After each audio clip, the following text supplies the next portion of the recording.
이번에는 예상, 이용과 예상 중에 예상이라고도 하고 발생이라고도 해요.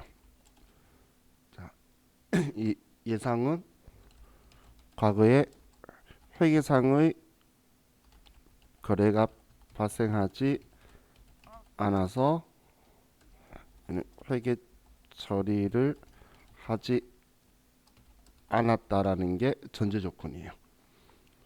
우리가 뭔가를 누락했다기보다는 회계상의 거래가 발생 안 한 거예요. 예를 들면 적금에 가입했는데 우리 정기예금이나 정기적금 가입하면 만기 때 이자가 들어오죠. 그럼 이자 받아야 장부에 쓸 거잖아, 일반적으로 생각해.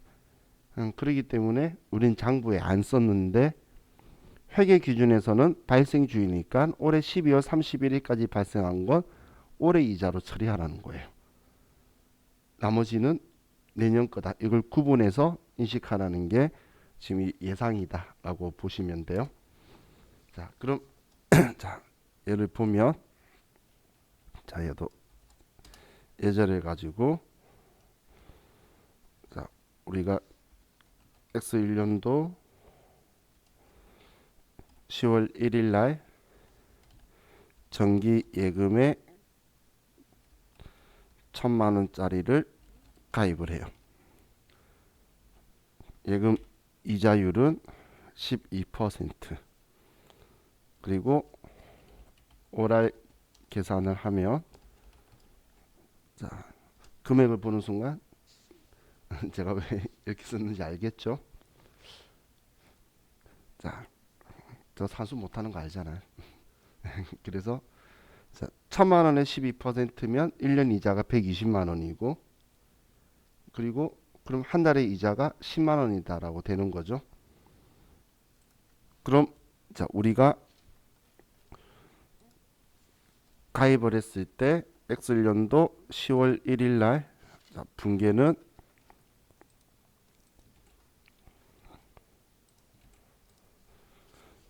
대변에 돈을 줘야 정기예금에 가입하는 거니까 1,000만 원이다라고 쓰고 차변에 정기예금 뭐 거래처가 있으면 거래처를 써서 이렇게 분계를 할 거예요. 가입했을 때에. 근데 그리고 나서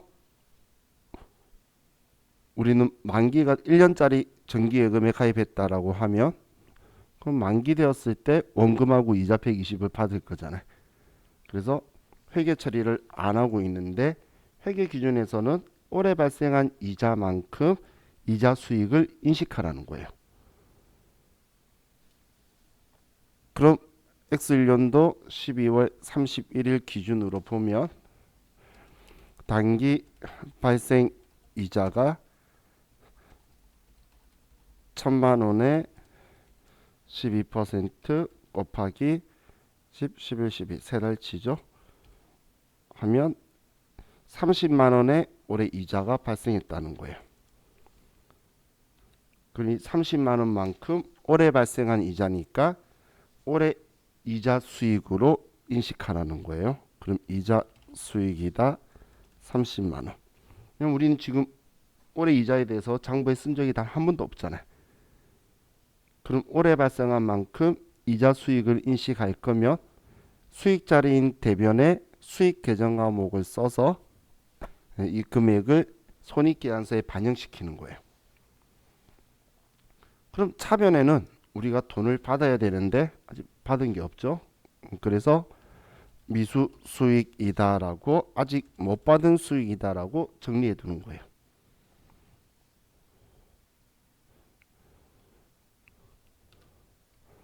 자, 그럼 이렇게 해뒀다가 X2년도 9월 30일 날 만기가 되면 그럼 이때 우린 차변에 돈을 1,120만 원을 받겠죠. 그럼 이 돈 받으면서 대변에 돈 들어온 거에 대한 이유 쓸 건데 먼저 정기예금의 원금 1,000만 원 하고 자, 이젠 우리 돈 받았으니까 못 받은 수익이라고 적혀 있던 거 지워야 되겠죠. 이제 받았잖아요. 이제 받았으니까 미수 수익을 30만 원 줄여줄 거고, 그럼 나머지 90만 원을 이제 이자 수익이다라고 이렇게 처리를 할 거예요. 이렇게 하게 되면 X1년도에 이자 수익으로 인식한 금액이 30만 원이 되고, X2년도에 이자 수익으로 인식한 금액이 90만 원으로 정리가 되죠. 이렇게 해서 그 해에 발생한 수익만 그 해의 수익으로 인식하도록 정리를 한 거예요. 자, 우리가 계산할 때는 이 문제가 나올 거고, 전산세무 2급에서 일반 전표에 정기예금과 이자가 들어오는데 정기말 미수수익으로 처리한 금액이 30만 원 있다라고 하면 이렇게 분개가 돼야 돼요. 미수수익이 있다라고 나오게 되면, 자, 그럼 이번엔 반대로 우리가 X1년도 9월 1일 날 우리가 1년간 1000만 원을 차입을 해요. 이자율이 12%고 월할 계산을 한다고 보면, 자, 그리고 원리금 일시상환. 자, 그럼 우리 원리금 일시상환이라는 건 1000만 원 돈 갚을 때에 이자 120만 원 같이 줄 거란 이야기죠.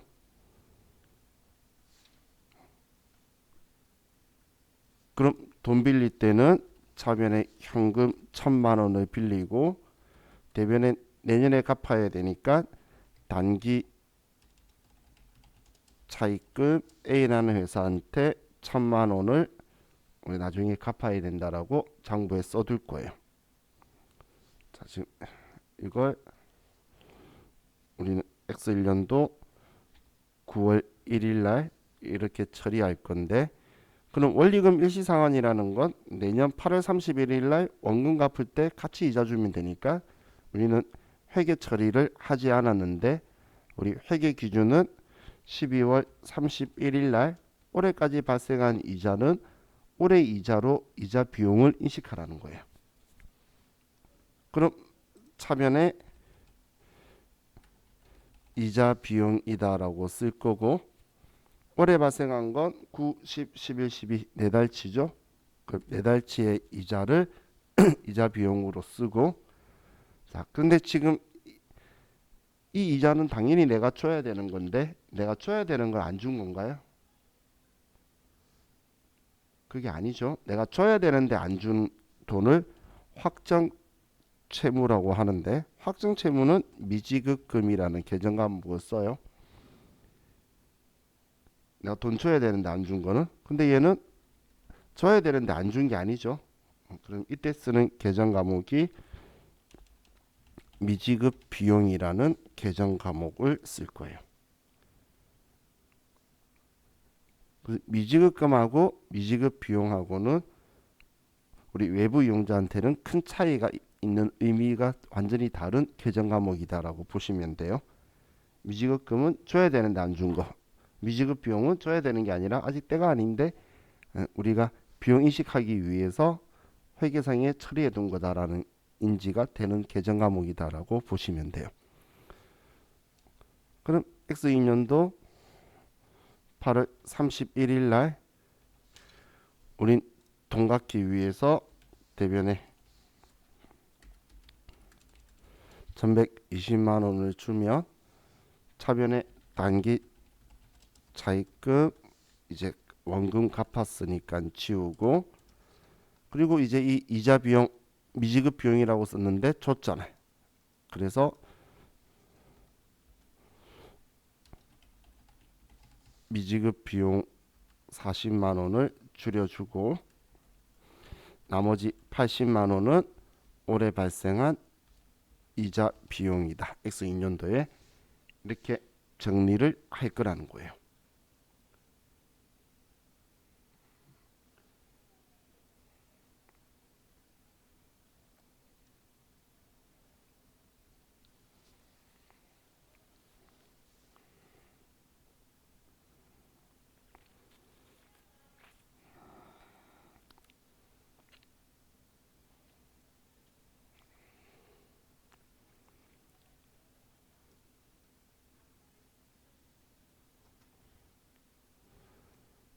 자, 미지급금하고 미지급 비용을 자, 조금만 더 차이점을 설명을 드릴게요.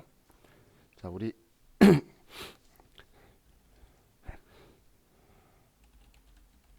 자, 12월 귀속급여라는 표현이 있어요. 귀속급여라는 건 이달에 일한 거에 대한 월급을 이야기하는 거예요. 그럼 얘는 급여 지급일이 자, 일반적으로 12월 달 월급이면 월급을 언제 줘야 될까요? X 1년도라고 봤을 때 12월 급여를 얘는 12월 25일 날 주는 거예요. 지급일이 그냥 우리 근로기준법은 5일 동안 내가 무단 결근을 하지 않고 정상적으로 출근을 하면 그러면 휴게일 토요일 일 중에 하루를 근무한 걸로 봐서 6일로 산정을 해요. 그리고 한 달 동안 20일을 만근을 하면 월급여액을 전부 다 지급하도록 되기 때문에 무단 결석이 없는 직원이면 25일 날 전부 다 총 지급액이 다 맞춰져요. 그래서 지금 여기 있는 그린에 있는 직원들은 나하고 친한 사람들은 전부 다 25일 날 그만둬요. 어차피 월급 다 받고 앞으로 안 볼 거니까. 그걸 모르는 천사들은 31일까지 일하고 그렇게 하는데 어차피 이렇게 하나 저렇게 하나 받는 돈 똑같다는 이야기예요. 그럼 이날 줘야 되는데 우리가 급여를 미지급 12월 31일까지 미지급한 경우에는 이때는 미지급금이다라고 처리하는 거고 근데 지급일이 12월 기속급여가 X2년도 1월 10일일 수도 있겠죠. 일반적으로 원천인수 이행상 신고라든지 뭐 웬만한 것들이 회사들이 자금이 빠르게 안 도는 경우들이 있어요. 그럼 그달 한 달 동안 한 거를 다음 달 5일 안에 지급해 주거나 그런 거래처들이 많은 곳 같은 경우는 회사가 사정이 그렇게 안 좋으니까 다음 달 10일까지 하는 경우가 있는데 이 경우에 12월 31일까지 미지급했다면 이거는 지금 우리 회사가 줘야 될 걸 안 준 게 아니잖아요. 그죠? 근데 올해 발생한 12월 달에 급여니까 이때는 미지급 비용이라는 계정 과목을 쓸 거라는 거예요. 그래서 제가 확정된 채무라는 건 위에처럼 줘야 되는데 그날에 못 준 건 확정된 채무라고 하는 거고 아래쪽은 확정된 채무가 아니고 비용 인식하기 위한 채무예요. 그래서 미지급 비용하고 미지급금은 서로 성격이 좀 틀린 유동 부채의 계정 과목이다라고 보시면 돼요. 자, 그럼 지금 우리 이연이라는 거에서는 죄송해요. 예상에서는 사용한 계정 과목이 과거에 회계상의 거래가 발생하지 않아서 회계 처리 아무것도 안 했죠. 그래서 안일미자가 들어가는 미수수익 미지급 비용이라는 계정 과목이 들어가게 돼요. 우리 이 앞에 했던 이연에서는 미리 뭔가를 주고받았으니까 선수수익 선급 비용 이런 계정 과목을 쓴 거고 우리 예상에서는 아직 우리가 못 받은 수익이다 지급하지 않은 비용이다 라고 해서 안일미자가 있는 이 계정 과목을 쓴다라고 보시면 돼요.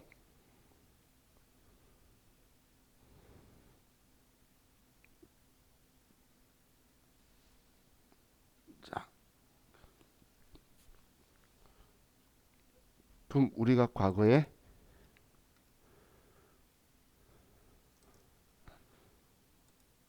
이 계정 과목들을 본 적이 있어요.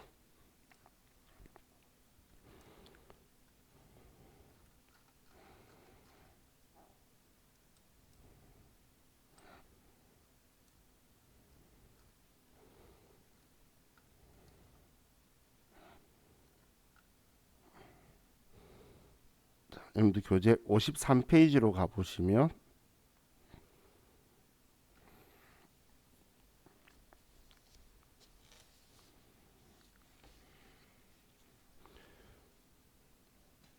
하고 53페이지에 일단 당좌 자산할 때 자산으로서 미수금 하고 나서 미수 수익을 제가 나중에 결산 때 볼게요 라고 이야기하면서 넘어갔던 거예요. 그죠? 그럼 이 미수 수익은 올해 발생한 수익이다라고 우리가 장부에 썼기 때문에 당기 수익을 계상하고 나면 수익은 내 거라는 건데 아직 안 들어왔잖아. 그래서 내가 받을 수 있는 권리로 당좌 자산으로 분류되는 미수 수익이라는 계정 과목을 쓸 거고, 그리고 선급 비용도 우리가 올해 지급했는데 내년 것까지 미리 준 거예요. 그럼 얘는 아직 내 돈이라는 거죠. 그렇기 때문에 선급 비용도 자산인 거예요. 그래서 이 선급 비용도 올해 이미 지급한 비용 중에서 차기에 속하는 것, 내년 거를 우리는 선급 비용으로 우리가 정리를 해두는 계정 과목이다라는 거예요.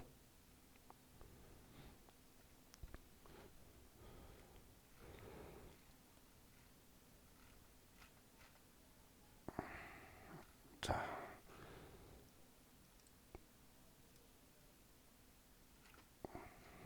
그럼 부채로 가보시면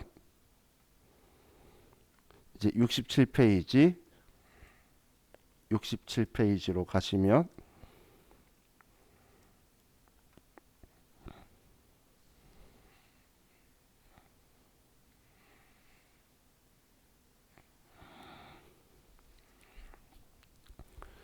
미지급금 아래에 미지급 비용 계정 과목 있죠. 자, 이것도 제가 전에 뭐 결산 때 볼 거예요라고 말했는데 이 미지급금이든 미지급 비용이든 둘 다 부채인 건 똑같은 거예요. 유동부채인 거는 유동부채인 건 똑같은데 미지급금은 우리가 확정된 채무고 미지급 비용은 비용을 인식하기 위해서 비용으로 계상한이라는 건 장부에 기록해서 인식시킨다라는 뜻이라 그랬죠. 그걸 하기 위해서 사용한 계정 과목이다라고 보시면 돼요. 그럼 우리 다음 페이지로 넘기시면 선수수익이라고 있는데 이 선수수익도 우리가 미리 받은 수익으로서 우리가 미리 받았다는 건 아직 내 거 아니라는 거예요. 그래서 이 선수수익도 우리 부채 계정 과목으로 우리 내년 수익인데 올해 받았다는 거예요. 그게 이 선수수익이라고 보시면 돼요. 자, 그럼 우리 시험에서는 사용할 때는 이 계정 과목들을 쓸 건데 이 계정 과목을 쓸 건데 근데 한두 개의 비용만 발생하고 1년치의 비용이라든지 2년치의 비용이 한두 가지만 발생하는 건 아니겠죠. 그래서 이 미리 주고받았거나 아직 우리가 장부에 인식하지 않았던 그런 계정 과목들을 우리가 구분하기 위해서 여러분들이 실무에 가시면 그냥 뒤에 계정 과목을 붙여가지고 우리 뭐 선급 임차료, 선급 보험료, 선수 이자 이런 식으로 뒤에 계정 과목을 붙여서 우측에 있는 걸 실질적으로 회사에서는 사용을 하실 거예요. 근데 우리 시험 목적으로는 그냥 얘네들을 전부 다 아우로드로 우리 미수수익, 미지급비용, 선수수익, 선급비용 이 계정 과목을 쓸 거다라고 보시면 돼요. 자, 얘네도 이연과 예상이라고도 하고 발생과 예언이라고도 하고 자기 마음대로 왔다 갔다 해요. 쓴 사람도. 자, 그럼 지금 얘네들 성격 가지고 간단하게 정리를 조금 해보면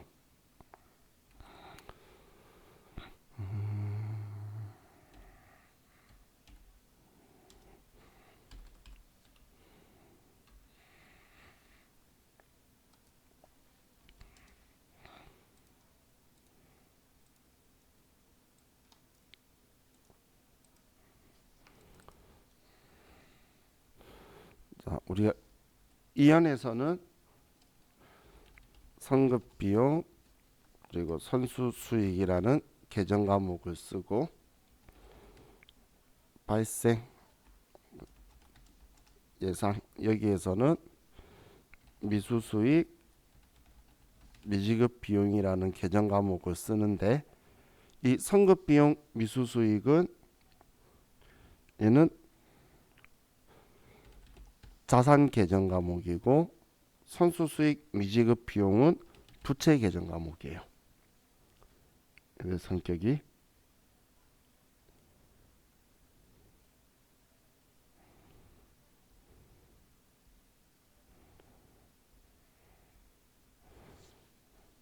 그래서 우리 이론 시험에 다음 중 이연 계정 과목끼리 짝지어진 것은 그러면 일단 이연은 앞에 선자가 있어야 되겠죠. 그래서 얘 둘이로 짝지를 지으셔야 되고 그리고 또 가끔 결산 이론 문제로 자산끼리 짝지어진 것은 부채끼리 짝지어진 것은 이렇게 나올 거니까 여러분들이 얘 성격도 같이 기억해 두시면 이런 문제 때는 도움이 될 것 같아요. 자, 그럼 우리 다시 교재 250페이지로 돌아와서 이 이연에서 가장 토탈에서 내는 문제가 소모품 문제예요. 소모품. 우리 소모품은 자산 계정이고 소모품 B는 비용 계정이죠. 그죠? 그럼 우리가 구입을 했는데 구입액이 100만 원치를 사고 그리고 이 소모품을 사용액이 70만 원이고 미사용액이 30만 원이다라고 볼게요. 그러면은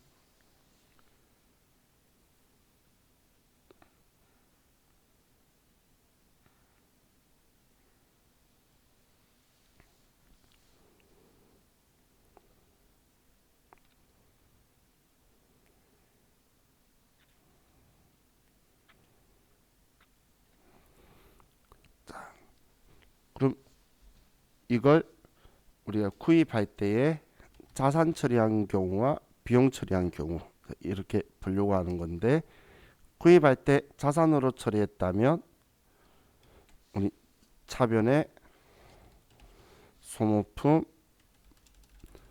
100만 원 대변에 현금으로 100만 원 줬다라고 썼어요.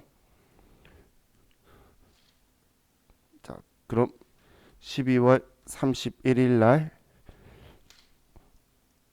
우리는 지금 소모품은 자산인데 자산이 남아 있는 건 30만 원치만 남아 있죠.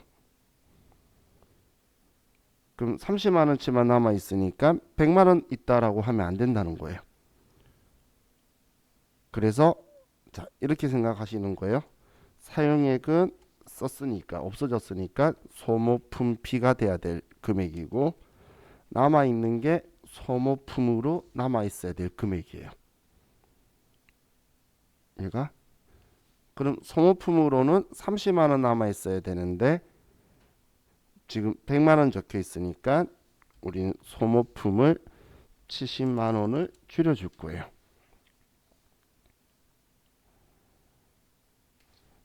그리고 차변에는 소모품비 70만 원이다 라고 써줄 거예요. 이 금액만큼 우리가 썼다는 거예요. 그럼 내장부에는 30만 원 소모품 남아있고 소모품비라고 처리한 적 없는데 이번에 처리했으니까 70만 원치 썼다라고 이렇게 정리가 되겠죠. 자, 이렇게 정리를 하는 거예요. 그럼 이번엔 반대로 비용으로 처리했으면 우리가 구입할 때에 소모품비라고 처리를 해요.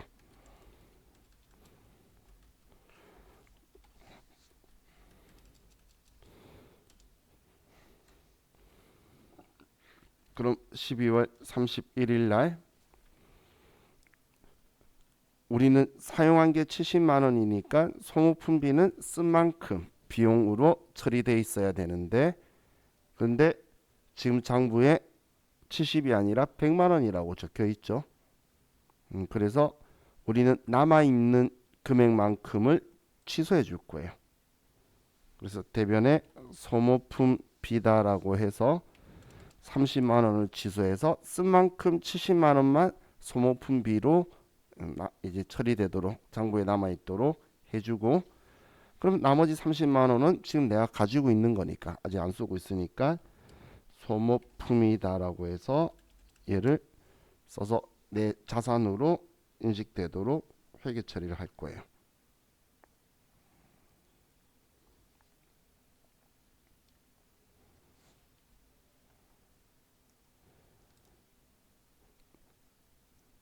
자,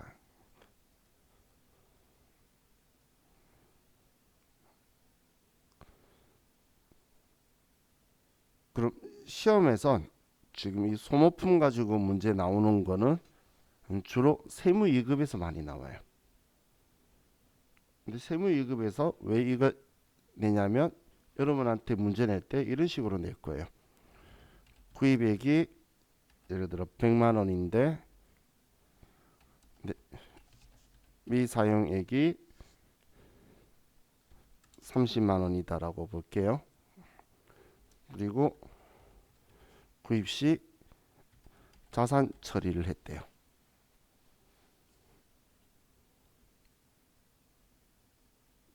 이렇게 나와요. 자, 그럼 자산 처리했으면 우리는 소모품이라고 처리한 거죠. 그럼 소모품이라고 처리했으면 우린 전부 다 소모품이니까 우린 소모품을 줄여줘야 될 거고 다음 이만큼은 쓴 걸 우리는 지금 소모품을 줄여준 거니까 소모품비가 여기 와야 된다는 거예요.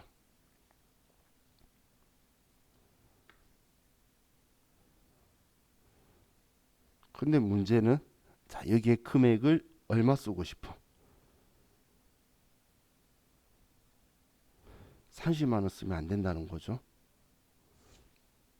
지금 이거잖아요. 이거. 그죠? 근데 시험에서는 일부러 이렇게 줄 거란 이야기예요. 금액을. 그러면 여러분들이 이번엔 소모품이라고 처리했네. 100만 원을 다. 그러면 이 소모품은 우리 미사용액 30만 원만 남아 있어야 되니까 사용액인 70만 원을 줄여줘야 됐네라고 여러분들이 생각할 수 있어야 돼요.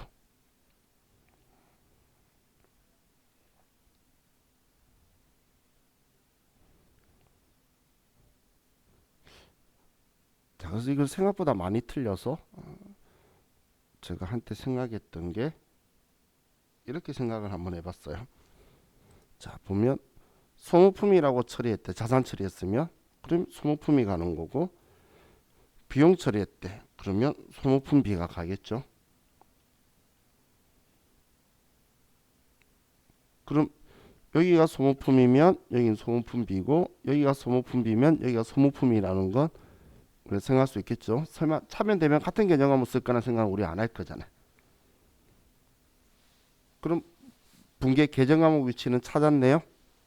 그럼 금액 가지고 생각할 때 보면 자산 처리했대. 그럼 우린 소모품이라는 걸 알죠. 그러면 소모품은 글자 수가 세자죠.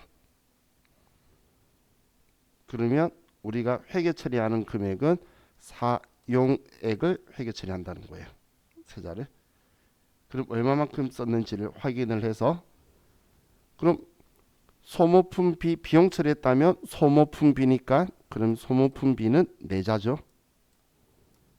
내자면 여기 회계 처리해야 될 금액은 미사용액 내자를 회계 처리한다라고 생각해서 여러분이 생각을 하면 그럼 방금 한 것처럼 자산 처리했대. 그럼 소모품이라고 쓰고 그리고 지금 세자니까 사용액 써야 되는데 미사용액 알려주면 70만 원이네라고 해서 이 금액을 쓰면 되겠죠. 그런 식으로 해서 여러분들이 금액을 틀리지 않도록 여러분들이 잘 판단을 하실 수 있으면 좋을 것 같아요.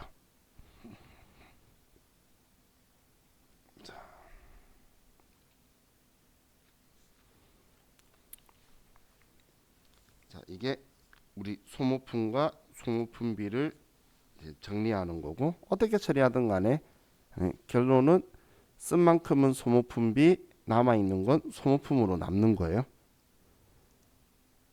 마지막 결론은 정해져 있는 거예요. 쓴 만큼은 비용, 남아있는 건 자산.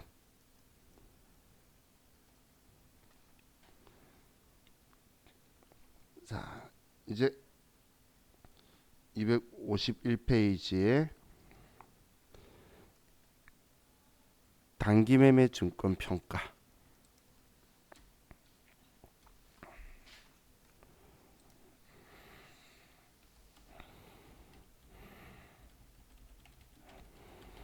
자, 이거는 자, 차익만 분기할 거예요. 오르면 오른 만큼, 내리면 내린 만큼. 얘는 자산이잖아요. 유가증권은 자산이죠. 그래서 오르면 오른 만큼 차변에 써서 늘려줄 거고, 내리면 내린 만큼 대변에 써서 줄여줄 거예요.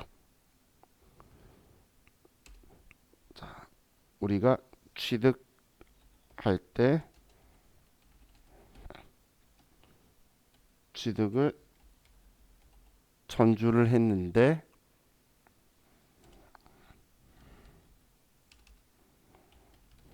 액면가가 1000원,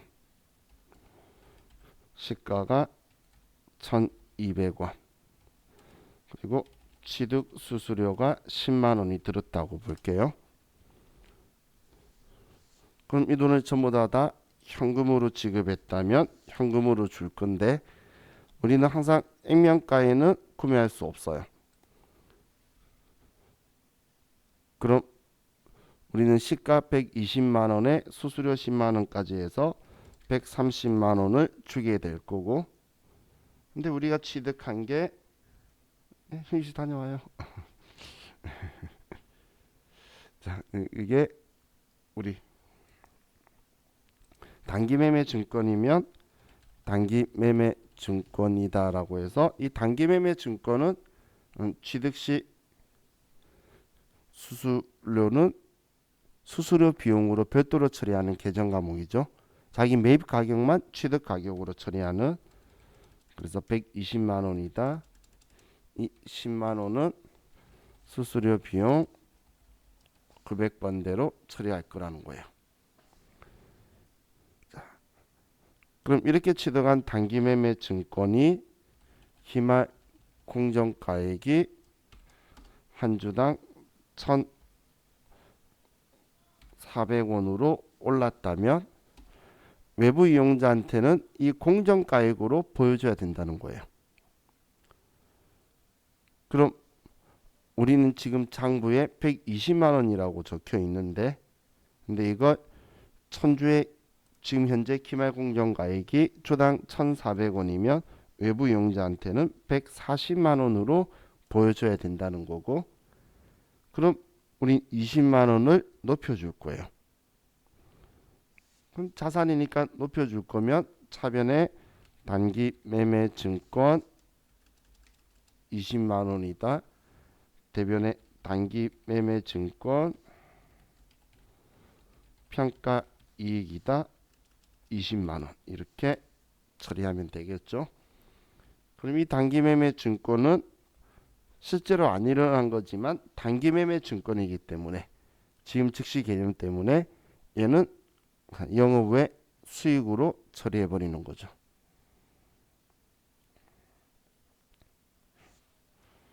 자, 그럼 이 140만 원짜리를 그냥 그대로 또 가지고 있었다 볼게요. 그럼 연결된다고 봤을 때 기말 공정가액이 주당 1,100원으로 하락했어요. 그럼 외부 이용자한테는 110만 원으로 보여줘야 된다는 이야기죠. 그럼 내장부에는 단기매매 증권이 120만 원에 20만 원 합쳐져서 140만 원이라 보이는데 110만 원으로 보여줄 거면 30만 원만 내려주면 될 거잖아요.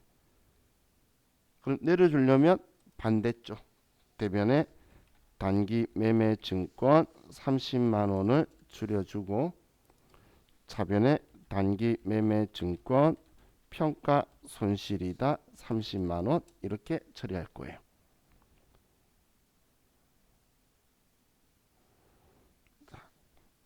그래서 제가 단기 매매 증권 얘는 장부 금액과 공정가치, 공정가액의 차이만 가지고 올랐으면 차면에 단기 매매 증권 쓰고 대면에 단기 매매 증권 평가이익 얘는 영업외 수익으로 그럼 내리면 대면에 단기 매매 증권 자산을 줄여주고 단기 매매 증권 평가 손실 영업외 비용으로 처리를 할 거다라고 보시면 돼요.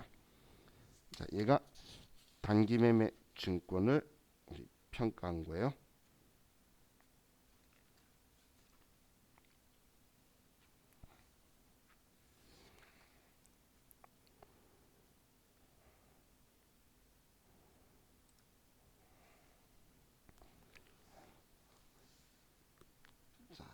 우리 다음은 현금과 부족 정리하는 거 봅시다. 미결산 항목 중에 현금과 부족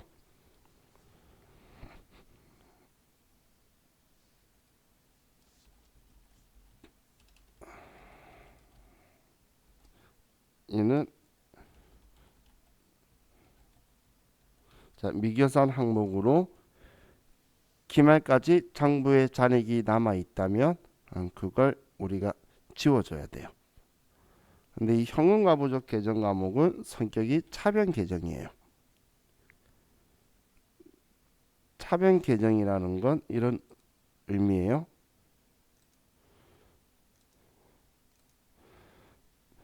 자, 지금 우리 좌측에 금액이 적혀 있는 곳이 자기 자리예요. 그럼 외상매출금의 자기 자리는 차변이고 외상매출금의 대손충당금 자리는 대변이라는 거예요. 그럼 얘네들의 위치가 넘나드는 게 아니라 자기는 무조건 자기 자리에 있으면서 그 금액이 반대쪽으로 많이 넘어가면 마이너스라고 나올 거예요. 자, 예를 들면 10월 1일 날 내가 현금이 부족해요. 그럼 대변에 현금 100만 원을 줄이고 현금 과부족이다 100만 원 이렇게 분개를 했어요. 그럼 이렇게 적어두면 합계잔에 있는 표는 차변 계정이니까 현금 과부족이 플러스로 100만 원이 나오죠. 자, 그런데 내가 만약에 반대로 돈이 100만 원 많은 거예요. 그래서 차변의 현금이다 대변의 현금 과부족으로 이렇게 과잉시 처리를 했어요. 그러면 합계잔이 있는 표는 얘는 차변 계정인데 우리가 방금 대변에 썼기 때문에 마이너스 100만 원이다라고 나올 거라는 거예요. 자, 이 뜻이 제가 차변 계정이다라고 표현을 한 거예요. 그럼 우리는 기말에 할 일은 여기에 있는 잔액을 없애주는 거예요. 그럼 지금 얘는 마이너스가 떴다는 건 기중에 이렇게 대변의 현금 과부족이라고 많이 썼다는 이야기이기 때문에 차변에 써줘야 얘가 사라지게 되겠죠. 그죠? 그럼 반대로 플러스라고 돼 있으면 대변에 써야지 사라질 거란 이야기예요. 자, 그럼 자, 얘가 기중 현금이 부족하면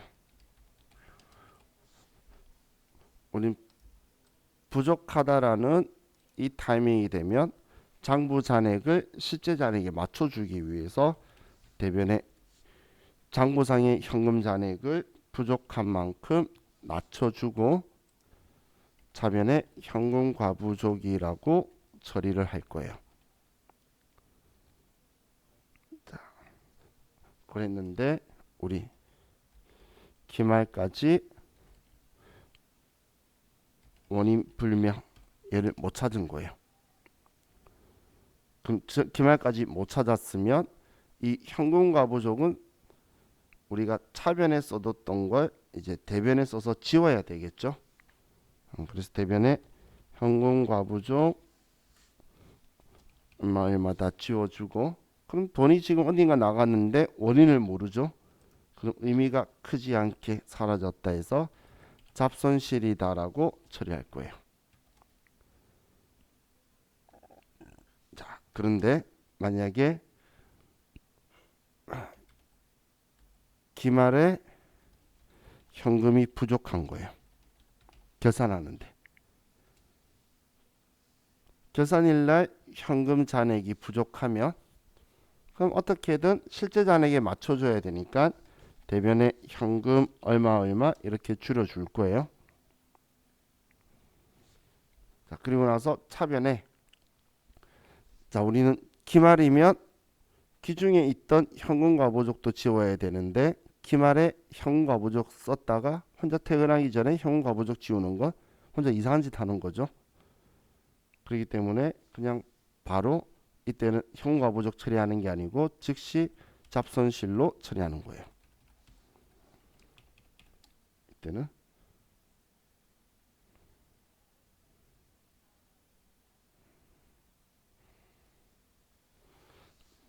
자,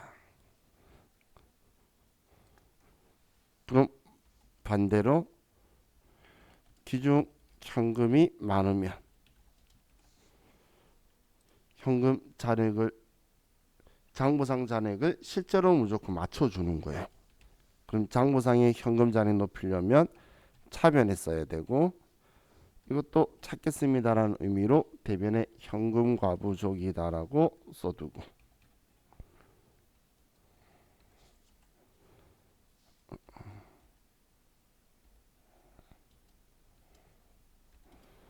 그럼 우리는 기말까지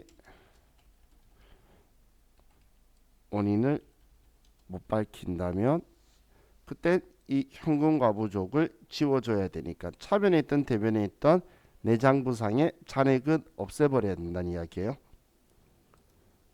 그래서 차변에 현금과 부족이다라고 써서 얘를 없애버리고 대변에 우리는 이번에 어디선가 그래도 돈이 들어온 거니까 잡이익이라는 계정 과목을 쓸 거예요.